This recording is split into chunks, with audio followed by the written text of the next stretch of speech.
Hello बच्चों, स्वागत है आपका अपने चैनल सिंपल फिजिक्स में। आज का हमारा टॉपिक है विभव मापी। विभव मापी, ये विभव मापी होता क्या है? तो विभव मापी, जैसे इसके नाम से भी पता चल रहा है, विभव मापने वाला। तो एक्चुअली ये एक ऐसी युक्ति है, यह एक ऐसी युक्ति है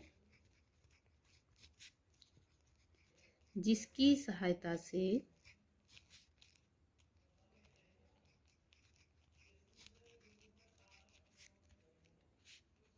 किसी सेल का विद्युत वाहक बल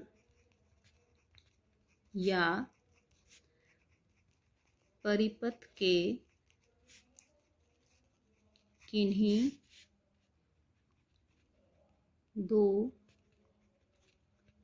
बिंदुओं के बीच विभवांतर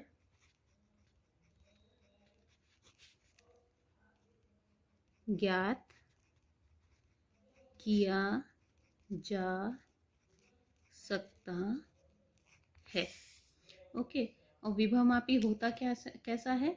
ये जैसा आप स्क्रीन पर देख पा रहे हैं, इस तरह से विभव मापी होता है। और इसमें संरचना जो है आप देख सकते हैं कि इसमें लगभग 10 मीटर लंबा तार होता है, जो इस तरह से आप बिंदु ए और बी के बीच में ये इस तरह से 10 मीटर लंबा तार, क्योंकि 10 मीटर लंबा तार वैसे तो नहीं जोड़ पाएंगे, तो इस तरह से करके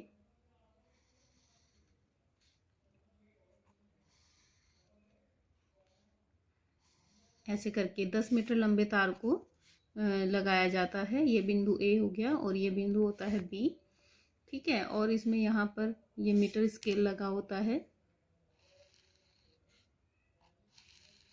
इस तरह से, ये 1 मीटर लंबा मीटर स्केल होता है, ठीक।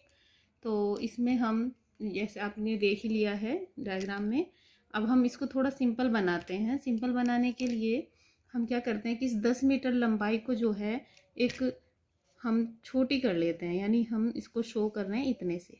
मान लीजिए कि ये पॉइंट ए और ये पॉइंट बी है, और ये यहाँ से यहाँ तक 10 मीटर लंबाई है, ठीक। तो अब इसमें क्या होता है कि यहाँ बिंदु ए पर ये हमको करना होगा इस तरह से। बिंदु ए पर हम एक बैटरी जोड़ते हैं। बैटरी क्या होती है? बैटरी होती है सेल का संयोजन, मतलब एक से ज़्यादा सेल जब लग जाते हैं तो उसको हम बैटरी बोलते हैं। सिंगल बनाएंगे तो वो सेल कहलाएगा, ठीक है। और इसके बाद इसमें हम लगाते हैं एक कुंजी के और एक धारा नियंत्रक। धारा नियंत्रक जैसे इसके नाम से पता चल रहा है, जो धारा को नियंत्रित कर सके। तो हम इस धारा नियंत्रक की सहायता से परिपथ में धारा के मान को कम या ज़्यादा कर सकते हैं। तो ये हमारी बैटरी, मान लीजिए यहाँ पर ये B1 कह दीजिए इसको। तो जब हम यहाँ पर ये जो हमारी कुंजी, इसको जब हम बंद कर देते हैं तो इससे क्या होता है कि धारा प्रवाहित होने लगती है इस तार में, इस तरह से धारा प्रवाहित होने लगेगी। अब ये तो रही इसका परिपथ, विभव मापी का परिपथ और संरचना। ये इतना जो आप देख रहे हैं ये फिक्स रहता है, मतलब जब भी आप विभव मापी का यूज़ करेंगे तो ये परिपथ आपको बनाना ही बनाना होगा, ठीक है।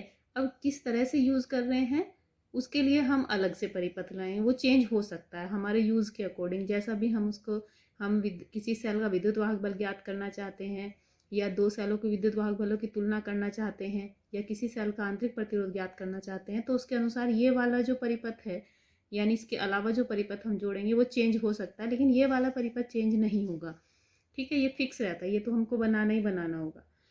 तो अब बात आती है इसके सिद्धांत की, विभव मापी का सिद्धांत। तो अगर आपसे सिद्धांत पूछा जाए तो भी आप यही लिखेंगे, और अगर आपसे कहा जाए कि विभव मापी की सहायता से किसी सेल का विद्युत वाहक बल किस प्रकार ज्ञात किया जा सकता है, तो भी आपको यही लिखना है, ठीक है।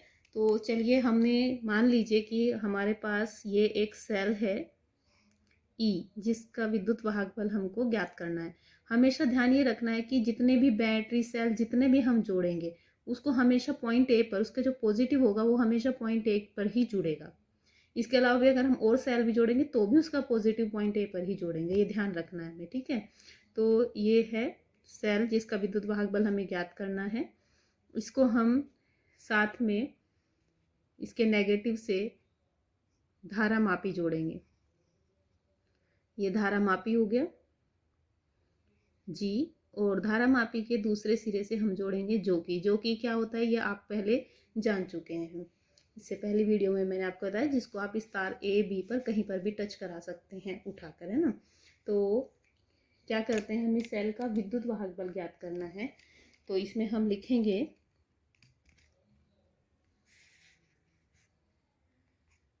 चित्रानुसार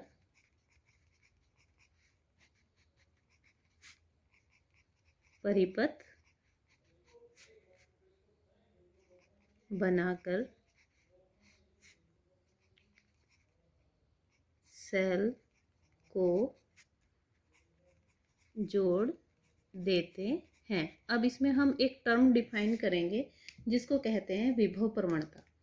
विभव प्रवणता की परिभाषा भी आप अलग से, मतलब विभव प्रवणता होती क्या है ये भी आपसे पूछा जा सकता है। तो विभव प्रवणता होती क्या है ये मैं आपको इधर देखिए, आप जैसे ये हमारा जो तार है ए बी, ये यहाँ तार, ये ए बी हमारा तार ये आ गया है, और इसको हमने सेल जब बैटरी से जोड़ेंगे तो इसमें धारा प्रवाहित होगी। तो धारा प्रवाहित होगी तो इसका मतलब ए और बी सिरों पर, तार के सिरों पर विभवांतर उत्पन्न हो जाएगा, क्योंकि बिंदु ए बैटरी के पॉजिटिव से जुड़ा है। पॉजिटिव विभव मतलब होता है उच्च विभव, तो उच्च विभव से जुड़ा है तो बिंदु ए पर विभव सबसे ज़्यादा होता है। और जैसे जैसे आगे बढ़ते जाएंगे बिंदु बी की तरफ तो विभव कम होता चला जाएगा, और बिंदु बी जो है वो कम विभव पर होगा, निम्न विभव पर होगा। और आपको पता है कि धनावेश जो होता है वो उच्च विभव से निम्न विभव की ओर ही प्रवाहित होता है।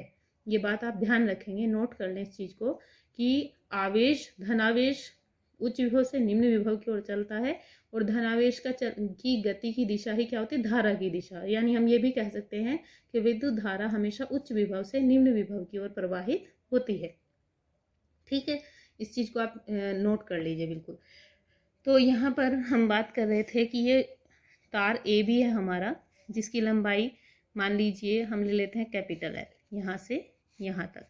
और यहाँ पर जो ए और बी के बीच जो विभवांतर है, विभवांतर मतलब मान लीजिए यहाँ विभव V1 था और यहाँ V2, तो ये V1 जो है वो V2 से बड़ा है, इसीलिए धारा ए से बी की तरफ प्रवाहित हो रही है।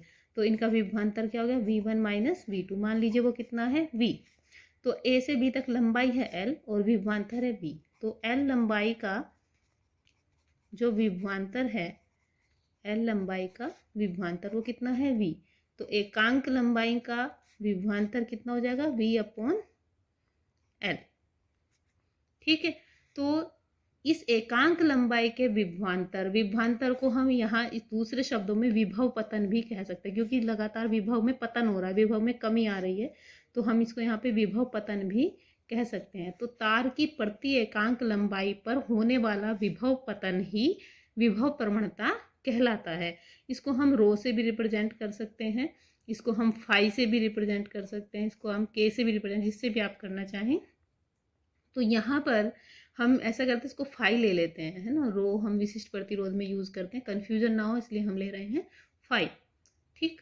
तो ये फाई जो है विभव प्रवणता कहलाती है। तो विभव, जो हमारी विभव प्रवणता है वो क्या हो जाएगी, तार ए बी की प्रति एकांक लंबाई में होने वाला विभव पतन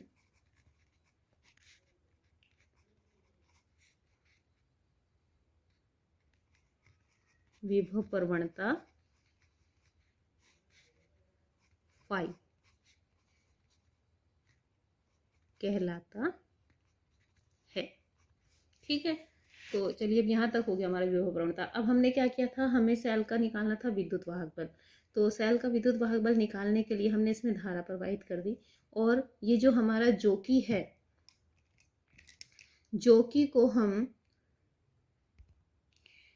को हम यहाँ बिंदु ए से बी तक अलग अलग बिंदुओं पर इसको टच कराएंगे। तो हमने इसको यहाँ से लगाना शुरू किया, तो इधर कहीं यहाँ पे मान लीजिए जब हमने इसको यहाँ पे टच कराया इस तरह से, ये पॉइंट मान लीजिए आ गया J1। तो यहाँ पर जब हमने टच कराया तो जो धारा मापी है उसमें विक्षेप मान लीजिए इस दिशा में आया। तो इस दिशा में क्यों आया, क्योंकि देखिए विक्षेप आया, इसका मतलब धारा प्रवाहित हुई है। तो धारा प्रवाहित क्यों हुई है, धारा प्रवाहित मैंने अभी जैसा आपको बताया तभी प्रवाहित होती है जब विभव में अंतर हो। क्योंकि धारा पर विक्षेप आ रहा है तो धारा प्रवाहित हुई है, धारा प्रवाहित हुई है मतलब इस सेल के विद्युत वाहक बल और A से J1 तक की जो लंबाई है तार की, इसके विभवांतर जो है उसमें अंतर है। ठीक है, तो अंतर होने के कारण क्या होगा, धारा प्रवाहित होगी और विक्षेप आएगा। तो इसका मतलब ये विभवांतर, इस विभवांतर के कारण जो है धारा प्रवाहित हुई, तो ये यहाँ पर कम होगा, इसका विभवांतर सेल के विद्युत वाहक बल से अधिक होगा। तो यहाँ पर हम लिखेंगे बिंदु J1 पर जोकी को रखने पर तार की लंबाई AJ1 का विभवांतर क्या है, कम है। किससे कम है, सेल के विद्युत वाहक बल से, इसके बराबर नहीं है, इससे कम है। ठीक है, फिर हम क्या करते हैं, इसको जोकी को उठाकर फिर इस तरफ कहीं टच कराते हैं। जब मान लीजिए आपने ये इसको टच कराया यहाँ पर, ठीक, तो ये स्थिति मान लीजिए J2, और यहाँ पर आपका जो विक्षेप है वो इस दिशा में आया, तो इसका मतलब विक्षेप आ रहा है, तो फिर वही बात आती है कि धारा प्रवाहित हो रही है। तो धारा प्रवाहित होने का मतलब है कि जो हमारे पास इसमें लंबाई AJ2, अब हम कहाँ तक की बात है, A से J2 तक की, तो A से J2 तक की जो लंबाई का जो विभवांतर है वो सेल के विद्युत वाहक बल से ज़्यादा होगा। ज़्यादा लंबाई है तो ज़्यादा हो, क्योंकि इस दिशा में विपरीत विक्षेप आया है, तो पहले कम था तो अब जो है वो ज़्यादा होगा। तो यहाँ पर विक्षेप विपरीत दिशा, तो AJ2 का जो विभवांतर होगा वो सेल के विद्युत वाहक बल से अब क्या होगा, ज़्यादा हो जाएगा। तो हम यहाँ पे लिखेंगे बिंदु J2 पर जोकी को रखने पर क्या होगा, जो सेल का विद्युत वाहक बल होगा वो अब क्या होगा, कम हो गया है इससे, है ना, इसका विभवांतर ज़्यादा हो गया और विद्युत वाहक बल कम रह गया। तो तार AJ2 लंबाई का विभवांतर, ठीक, इसका मतलब क्या होगा कि यहाँ J1 और J2 के बीच में कोई ऐसा बिंदु होगा जहाँ तक का विभवांतर सेल के विद्युत भाग बल के बराबर होना चाहिए, यानी विक्षेप जहाँ पर शून्य आ जाएगा। तो हम इस जोकी को इन J1 और J2 बिंदुओं के बीच में अलग अलग बिंदु पर टच कराएंगे, और मान लीजिए ये बिंदु आ जाता है आपका यहाँ पर J, तो यहाँ टच कराने पर इसका जो विक्षेप है वो हो गया शून्य। तो शून्य विक्षेप हो गया, तो इसका मतलब विक्षेप शून्य होगा, मतलब क्या हुआ कि धारा प्रवाहित नहीं हुई। और धारा प्रवाहित क्यों नहीं हुई, क्योंकि A से J तक का जो विभवांतर है वो सेल के विद्युत वाहक बल के बराबर हो गया। तो क्योंकि दोनों बराबर हो गए हैं तो धारा में कोई प्रवाह, धारा का प्रवाह नहीं होगा, धारा प्रवाहित नहीं होगी, है ना। देखो जैसे अगर एक सिरे का विभवांतर मान लीजिए हम ले लेते हैं 110 वोल्ट है, और दूसरे सिरे का विभवांतर 0 है या 5 है या 10 है, कुछ भी आप ले सकते हैं, तो ज़्यादा वोल्ट इधर है और कम वोल्टेज इधर है, विभवांतर हो गया तो धारा का प्रवाह होगा। लेकिन अगर दोनों ही सिरों का विभव जो है वो 110 वोल्ट हो जाए, इस सिरे का विभव 110 और इस सिरे का विभव 110, तो इनके बीच में कोई धारा प्रवाह नहीं होगा। ये बात आपको क्लियर हो जानी चाहिए, ठीक है।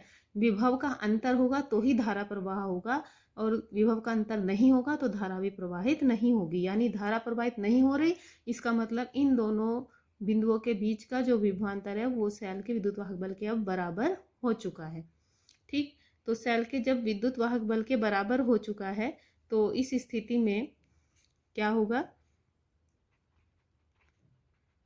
बिंदु जे पर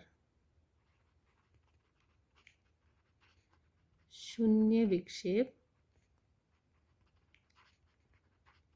स्थिति में सेल का विद्युत वाहक बल, सेल का विद्युत वाहक बल किसके बराबर हो जाएगा, तार की लंबाई ए जे का विभवांतर, है ना। जितना इसका विभवांतर होगा इसके बराबर ही सेल का विद्युत वाहक बल हो जाएगा। तो सेल के विद्युत वाहक बल को हम किससे रिप्रेजेंट करेंगे, ई से।